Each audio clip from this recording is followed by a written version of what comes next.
understand the full life he's lived.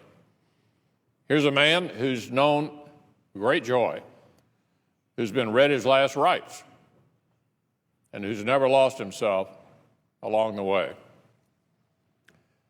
Champ, his father used to say, the measure of a man is not how often he is knocked down, but how quickly he gets up. That's Joe Biden right there. Unbowed, unbroken, and unable to stop talking. It's my privilege to convey the Senate's warm wishes to the Vice President on this Delaware day as the next steps of his long journey come into view. There are many here who feel this way in both parties. I'm reminded of something the presiding officer said when he addressed the University of Louisville several years ago. It was one of the McConnell Center's most popular lectures ever. And as I sat beside him, he offered his theory as to why that might be. I think you're all here today. Remember, these are young people, students. So I think you're all here today because you want to see whether or not a Republican and a Democrat really like each other. Well, he continued, flashing a smile, I'm here to tell you we do. It was true then, and it's true today. So I hope the presiding officer won't mind if I conclude with some words directed to the chair. Mr. President, you've been a real friend. You've been a trusted partner, and it's been an honor to serve with you. We're all going to miss you. Godspeed. The Minority Leader.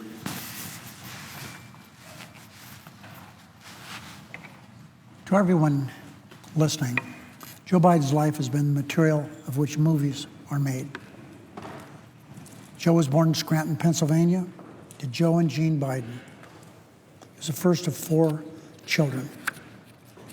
As a young man, as we've heard today, and that I've heard once in a while, not very often, Senator Biden talks about his stammering. And he didn't get any professional help, no therapy. He did it on his own. Long hours of reading, mostly poetry. He would stand in front of a mirror, recite the poetry, time after time after time, watching himself, make sure he didn't contort his face when he stammered and stuttered. You know, this wasn't easy for a young man.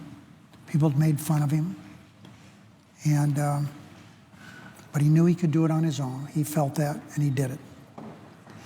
He worked hard. He developed a rhythm and a cadence of speaking that helped him overcome his stammer to become one of the United States Senators, United States Senate's all-time great orators without any qualification. Joe was an outstanding high school running back, wide receiver. His coach said he never had seen anyone with such hands. His coach saw in Joe what we all see, a hard worker who refuses to fail. His coach said, and I quote, Joe was a skinny kid, but the best pass receiver I'd seen in my 16 years as a coach, close quote. In college, Joe continued to display his athletic prowess, playing football for the University of Delaware. During spring break, his junior year, and it's quite a story, Joe and I were traveling from Indianapolis to Reno, Nevada, and he talked to me about this. Just the two of us. I'll never forget that conversation. He and one of his college buddies had gotten a tax return, and they were going to take a little vacation away from the cold of Delaware. They went to Florida. They frankly didn't like it. They had a few dollars left over from the tax returns, and they went, I believe it was to the Bahamas, and they got kind of an inexpensive hotel. I was going to say cheap, but let's say inexpensive hotel. But right next to them was an exclusive hotel, and they noticed when the people came out of the fancy hotel off that private beach, many times they would lay their towel on the fence. So Joe and his pal said, well, Those towels aren't even wet. So they went down to that private beach. And it was there that he met a young woman by the name of Nelia Hunter. I'm sure just like Jill, she must have been a knockout to look at. She went to the University of Syracuse. She was on the dean's list. She had been homecoming queen. That was the beginning of a relationship that they had. Joe had been smitten. After graduating from the University of Delaware, he enrolled in law school at Syracuse to be closer to her. The story of his and Nelia's relationship is stunning. I repeat, it was something that movies are made of.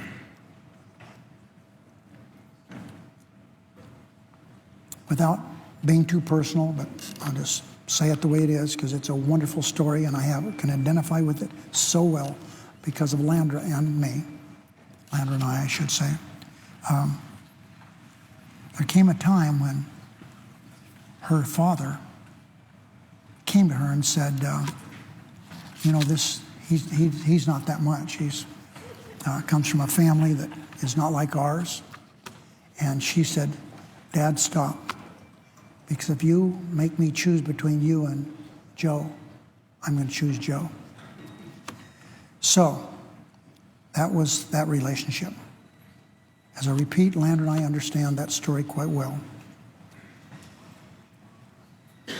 They were married a short time later. They had 3 children, Bo, Hunter, and Naomi. After starting his law practice and serving as a city councilman in Newcastle, Delaware, Joe stunned and embarrassed a few of his friends and relatives by saying he's going to run for the Senate.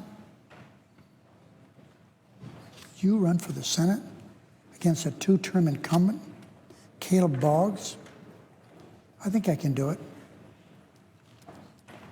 Yeah, I'm sure he said to himself, a lot of people said I couldn't overcome certain things. I did. And I'm going to do my best to overcome this race I'm in. I'm starting way behind.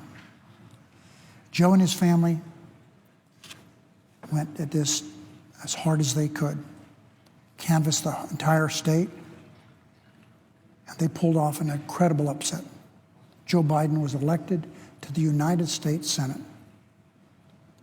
But in every respect, Joe's life has been unique. It's been special.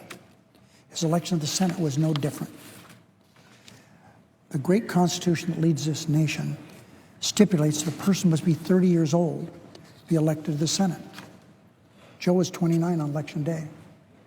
He turned 30 2 weeks after the election. Just a few weeks later, tragedy struck and struck really hard. Nelia and their 3 children were injured in a terrible car accident just days before Christmas. He had not been sworn as a senator yet. His wife was killed, their baby girl was killed, and Bo and Hunter were grievously injured, hospitalized, of course. To say Joe was grief-stricken is an understatement. How can you describe how he felt? And I'm sure, as I've heard, he didn't know what to do. He had 2 boys to raise. He wasn't a man of great means. He strongly considered, I shouldn't be sworn in the Senate. I can't do this. But he had friends, people who didn't know him, who were senators, who treated him as fathers. And with the help of Valerie, his sister, Joe Biden's life may have been completely different, because with the support he got from her, the encouragement he got from Democratic and Republican senators, and the fact that she moved in, took care of Bo and Hunter to replace their mom, She was there for 4 years, helping with those boys. Joe was a remarkable man. When I was in the House of Representatives, he agreed to come to the House. I'm chairman of Nevada for me. This is a big deal to get this senior senator to come to Nevada. He came. Every place he traveled, he had one of his boys with him.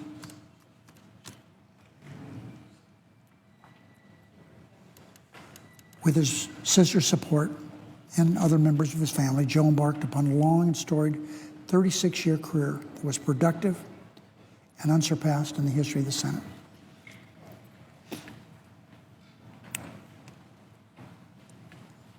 But that's not the end of Joe's difficulties. Joe is, as you can see now, a very, very well-conditioned man. He always has been. But as a senator here, he suffered a massive bleed in the brain. And he was hospitalized for a long time. He didn't come to the Senate for a long time. When I got hurt, one of the first people to call me was Joe. He said, look, the fact you're going to be missing a little time in the Senate doesn't mean you can't be a good senator. And that was the example that Joe Biden set. He recovered and became chairman of the Senate Judiciary Committee, Foreign Relations Chair, author of many pieces of legislation, violence against women, and too numerous to mention. He also met a woman who has been by his side for 40 years.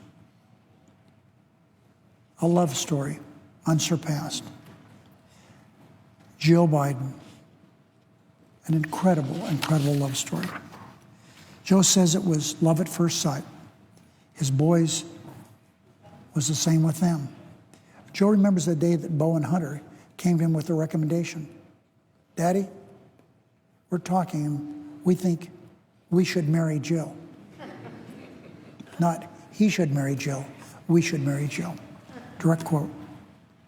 Joe and Jill were married, and before long, Bo and Hunter had a new sister, Ashley, and a new mom. There's not a family that I know of that's any closer, more tight-knit than the Bidens.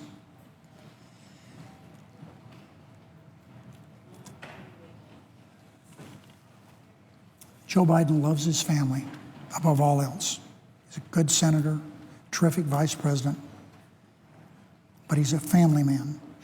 For the last 8 years as vice president, he's traveled the world. Dignitaries, trouble spots on behalf of this country, oftentimes at the direction of President Obama, and he has done it with dignity.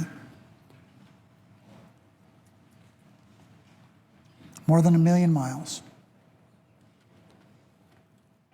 But as we've heard from the junior senator from Delaware, that pales in comparison to the miles he's traveled on Amtrak.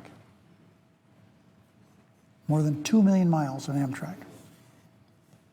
He took every night home to Delaware. Every night he took a train home to Delaware. If we worked here late, he'd go to a little hotel down here.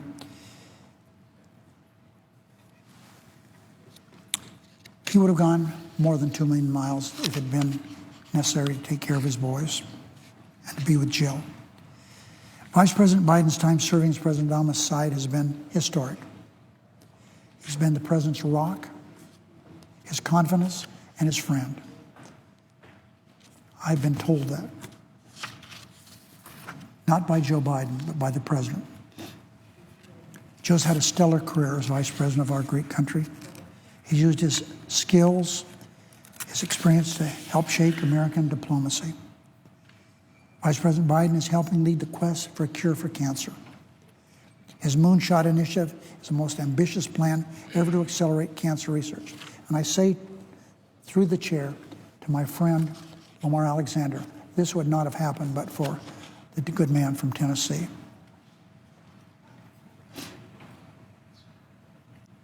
And we know that Joe and Jill know firsthand the pain and heartache caused by cancer and the toll it takes on families.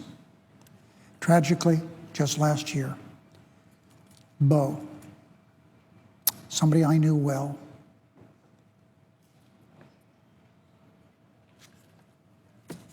Iraq veteran. Didn't have to go to Iraq, he did. Attorney General of the state of Delaware. He was diagnosed with terminal cancer, which took his life.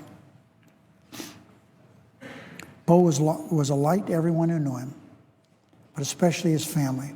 Bo's passing broke Joe, Hunter, and Jill's hearts, and of course their sister. But as with all the other heartbreak, challenges, and setbacks, Joe Biden continues his life work. He's still the same kid that his coach praised. Number one asset, works hard. He does the best he can. Joe Biden continues to serve his country. He'll continue after January 20th. He continues to do what is right. And above all, he continues to love and care for his family. I've been gratified to call Senator Biden a man of the Senate. Senator Biden, Vice President Biden, Joe. He is an awe-inspiring man. So, Steven Spielberg, Hollywood, you should be listening. Joe Biden's life is the stuff for which movies are made. I yield the floor. Mr. President. Senator from New York. Well, it is such a pleasure and honor to rise to recognize a great son of Scranton, sitting next to me, another son of Scranton, a grandson of Ireland, sitting in this chamber, many grandchildren of Ireland, and a Syracuse University graduate. How many others in the room can say that? But more importantly than any of those, one of the most dedicated public servants, one of the most successful public servants I've ever had the pleasure to serve with during my time in Washington. Everyone knows Joe's proud of his ancestry. His ancestors came from Ireland, as many millions have. He's deeply proud of being an Irish American. Like so many others from the Emerald Isle, our Vice President inherited the gift of gab. And thank God for that, because he's used his booming voice and changed America. I worked with him on the assault weapons ban and the Brady Law. When he was a senator, I was congressman. We were each head of the crime committees. But maybe the thing he was proudest of was the Violence Against Women Act. It sounds like a different world, but a few decades ago, rape and domestic violence and abuse were considered in many ways lesser crimes. Crimes in which the victim was as much at fault as the perpetrator. It was disgraceful. If you were beaten, abused, sexually assaulted, you faced a hostile, skeptical criminal justice system. That got at Joe Biden and his sense of justice. And so he exploded the myths behind domestic violence. I remember hearing the speeches against sexual abuse and put together the strongest ever violence against women law on the books. Not only did the laws make women safer, it made men better. It moved our society forward. Our work on these issues is not nearly over, but there are, I am certain, literally millions of women who have avoided pain and suffering, both physical and mental, because of the courage, the steadfastness, and the brilliance, the legislative brilliance, of the then senior senator from the great state of Delaware. Now, I could go on and on. You could almost write a book on accomplishments like that, where Joe really almost single-handedly changed the world. But he was also just a great friend and leader to so many of us, and I'll conclude with one little story. I was elected to the House, to the Senate after 18 years in the House, and an issue that I wanted to get going on was college affordability. Long-serving, I had run for the Senate on the promise of making college tuition tax deductible. So I get to the Senate and introduce my bill and make my speech. Get ready to lead the way on what I thought was my issue. We've all experienced this. And a call comes from my office from Joe's chief of staff. Of course, I spoke to him. Mr. Biden's been working on this issue for 10 years. Go work on something else. That was a nice version. Of course, me and my brand new office were in a panic. I was chastened. I didn't know what to do. And I'm sitting on the floor feeling really forlorn. Why did I even come here? I was a senior member of the House. And I feel an arm on my shoulder. And I look up. There is the revered and exalted Senator Joe Biden. He says to me, I understand you have your college tuition tax deduction bill. Go ahead. Take the issue. I know what it's like for new senators to carve their own path. How many times can any freshman say any senator, any senior senator, say that, have said they can say that to them? They can't, because he's unique. Not only is he a towering figure and a superb man, but he has a good heart, and he looks out for the members of this body. Always has, does to this day, and always will. Because I know in Joe's heart, with all his accomplishments, he's still a senator, our senator. So, Mr. President, I say to Mr. Vice President, thank you. Thank you for your heart and passion. Thank you for bringing every ounce of yourself to public service. And thank you for that lesson of humility and leadership you taught me when I first came to this chamber. I yield the floor. President. Senator from Utah. Mr. President, it's an honor for me to rise and talk about our friendship and what you've meant to this country. So I rise today to pay tribute to a dedicated public servant, a distinguished leader and a dear friend, Vice President Joe Biden. For more than 3 decades, I had the distinct privilege of serving alongside Joe in the United States Senate. As anyone who worked closely with Joe could tell you, he was no ordinary senator. He had boundless energy and undeniable charm. He paired an unmatched work ethic with a disarming smile that dared you not to smile back. Joe's innate ability to befriend anyone, and I mean anyone, including his fiercest political opponents, was critical to his success as a legislator. His genuine sincerity endeared him to all, and his gregariousness transcended partisan boundaries. Even in the most polarizing debates, Joe never let politics stand in the way of friendship. One minute, Joe could be scolding you from the Senate floor. The next minute, he could be hugging you in the hallway, cracking jokes and asking about your grandkids. I am, of course, speaking from plenty of personal experience. It's no secret that Joe and I often found ourselves on opposite sides of almost every major issue. That's not quite true. We agreed on a lot of things. But in countless legislative battles, Joe proved himself to be a worthy political opponent and an able sparring partner. Whether on the Senate floor or in the Judiciary Committee hearing room, Joe and I locked horns on a number of occasions, and sometimes on a daily basis. Indeed, we were at odds about as often as we were on C-SPAN. But at the end of the day, I couldn't help but admire the man. You see, Mr. President, Joe Biden was beloved by everyone in this chamber, even those he drove crazy from time to time. And I count myself among that group. Through his ability to forge friendship, even amid conflict, he embodies the ethos of a noble generation of legislators, a generation that embraced the virtues of comedy and compromise above all else. Mr. President, I believe this body, indeed this nation, could learn from Joe's example of kindness, courtesy, and compassion. For 17 years, then Senator Biden served as chairman or ranking member of the Judiciary Committee, overseeing some of the most significant court appointments of our time. Mr. President, chairing the Senate Judiciary Committee is no easy task. I know because I've been there. The committee boasts some of the biggest egos on this side of the Potomac, or this side of the Milky Way, for that matter.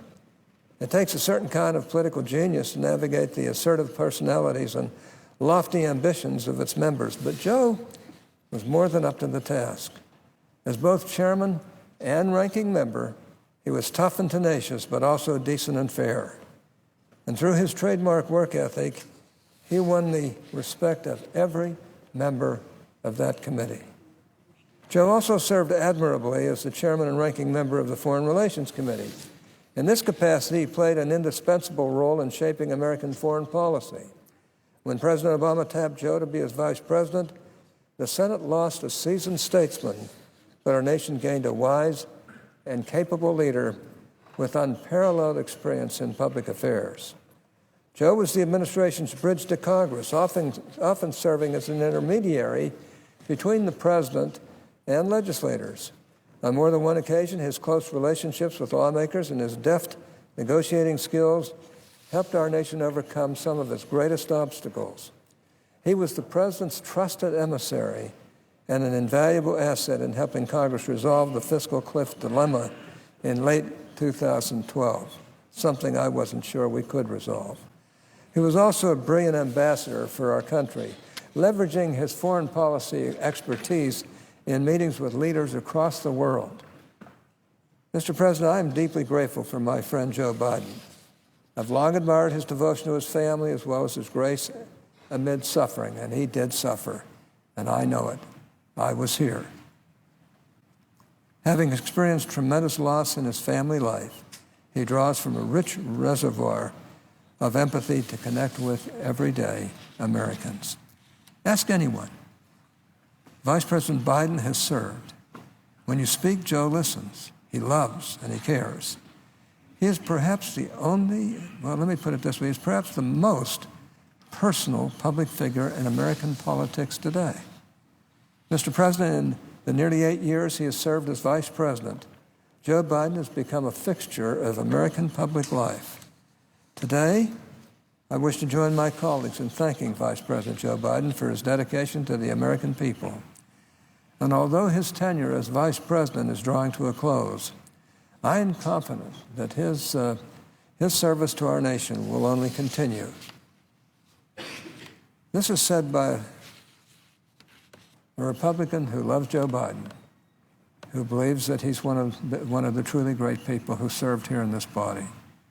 I just want Joe Biden to know that we all respect him. And I think most all of us love him. And most of us who know have really appreciated him from time to time. When he's put politics aside, put his arm around us, and spoken the truth. Joe Biden is a wonderful man, and I wish him the absolute best as we go into the future, and I'll be there to help if he needs it. God bless Joe Biden. I yield the floor. Senator from Vermont. President, and I enjoy calling you by that title. I hope you do too.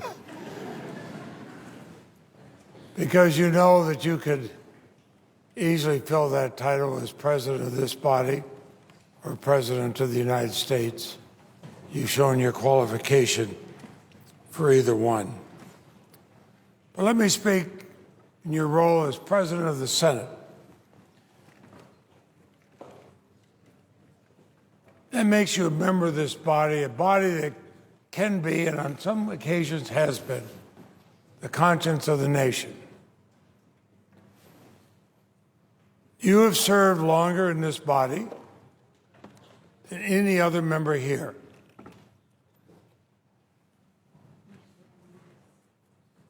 I look at the fact you've served here 2 years longer than I have. And so, as the other longest serving member, I look at you as my senior senator, and I'm delighted to be your junior.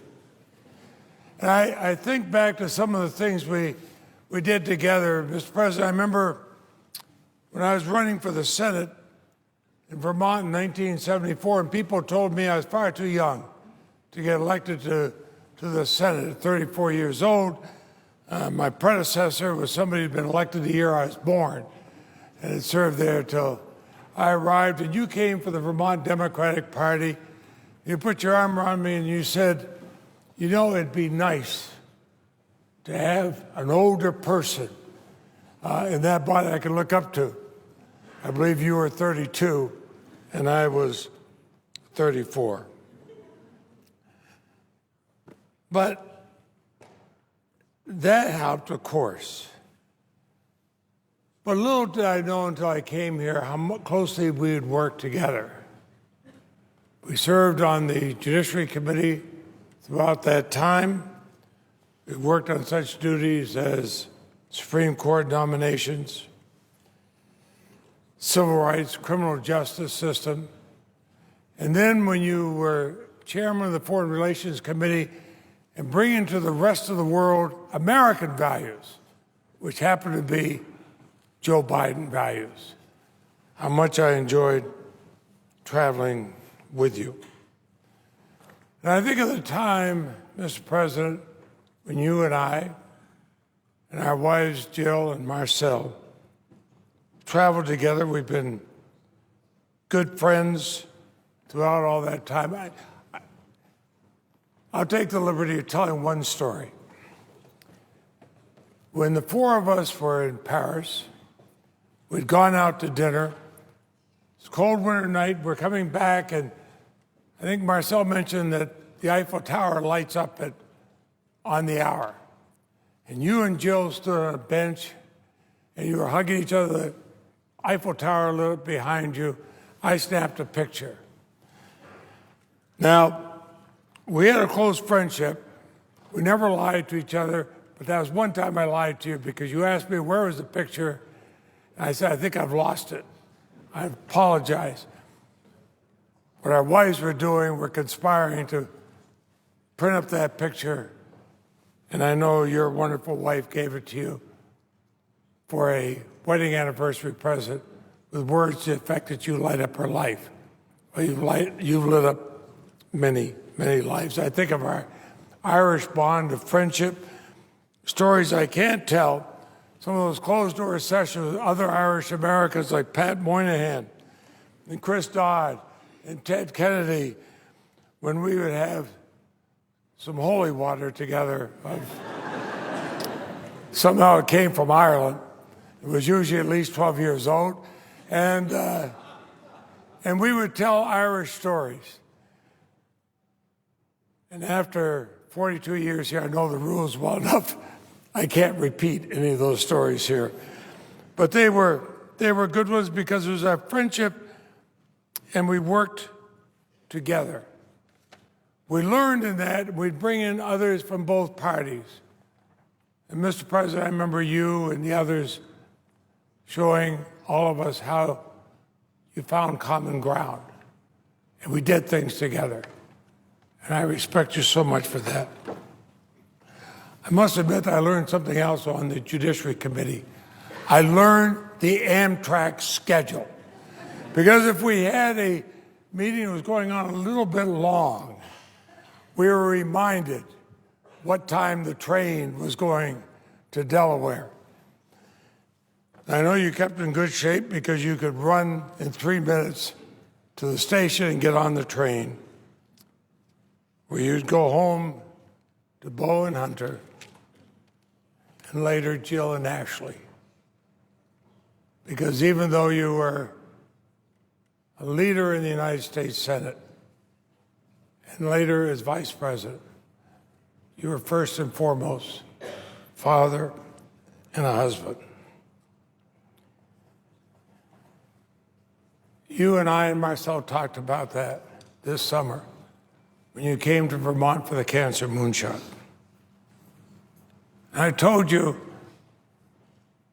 what an important part of our lives you've been, and hope we of yours.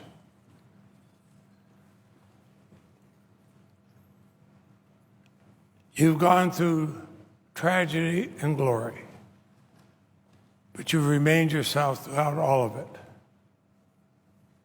And the memories of those evenings when you let this Irish-Italian boy come in and sit as a member of the Irish, and we speak of our values, we speak of America.